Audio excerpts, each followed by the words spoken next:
আসসালামু আলাইকুম, সবাইকে আন্তরিক অভিবাদন। আজকে আমার ক্লাসে আজ আমরা শুরু করতে যাচ্ছি ফিউচার কন্টিনিউয়াস টেন্সের প্যাসিভ ভয়েস করার নিয়ম।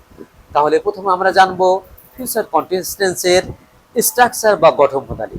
ফিউচার কন্টিনিউয়াস টেন্সের গঠন প্রণালী হলো প্রথমে সাবজেক্ট, সাবজেক্টে পরে শ্যাল বি বা উইল বি, তারপরে মূল ভাবের সাথে ING plus extension. Such that example, I shall be eating rice, they will be taking tea, we shall be going there. Okay, তাহলে আমরা প্রথমে জানবো ফিউচার কন্টিনিউয়াস টেন্সের প্যাসিভের নিয়ম। Okay, please listen to me, pay heed to my word.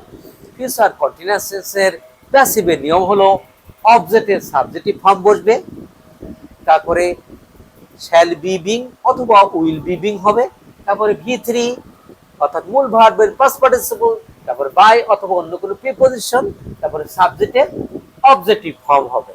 ওকে, তাহলে আমরা এখন প্রথম এই উদাহরণের মাধ্যমে শুরু করতে পারি। ওকে, প্রথম উদাহরণটা হলো মাদার উইল বি মেকিং টি। এই সেন্টেন্সের মাদার হলো সাবজেক্ট, উইল হলো হেল্পিং ভার্ব, মেক হলো মূল ভার্ব, আর টি হলো অবজেক্ট।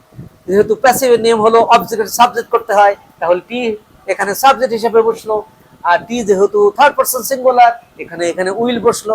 ওকে, এরপরে বি বিং যুক্ত হলো, আর মেক, তার পার্টিসিপল মেড, তারপরে বাই প্রিপজিশন, আর মাদার হলো, হ্যাঁ, এটা সাবজেক্টের অবজেক্টিভ ফর্ম মাদারই হলো। ওকে, তাহলে mother will be making tea এর প্যাসিভ হবে tea will be being made by mother. Okay, next example দেখি, they will be digging a soil.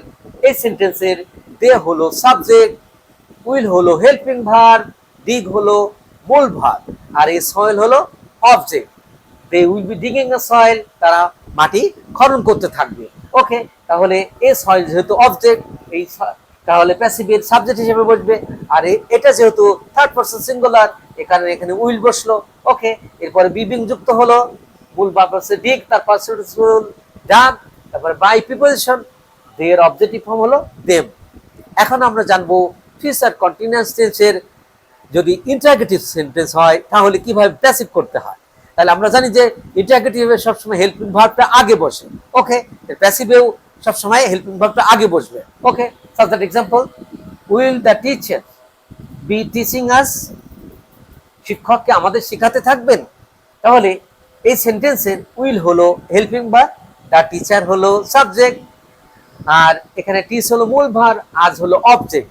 ওকে, তাহলে আজ যখন সাবজেক্ট হিসেবে বসবে তখন উই হবে, আর উই যেহেতু ফার্স্ট পারসন পর আমরা জানি শ্যাল বা উইল শ্যাল বসে, এ কারণে এখানে সেই যেহেতু এটা ইন্টারগেটিভ এ কারণে শ্যালটা সাবজেক্টের আগে বসলো।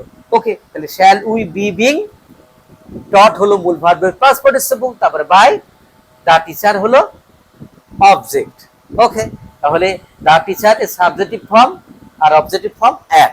ওকে, তাহলে will the teacher be teaching us, passive হবে shall we be being taught by the teacher.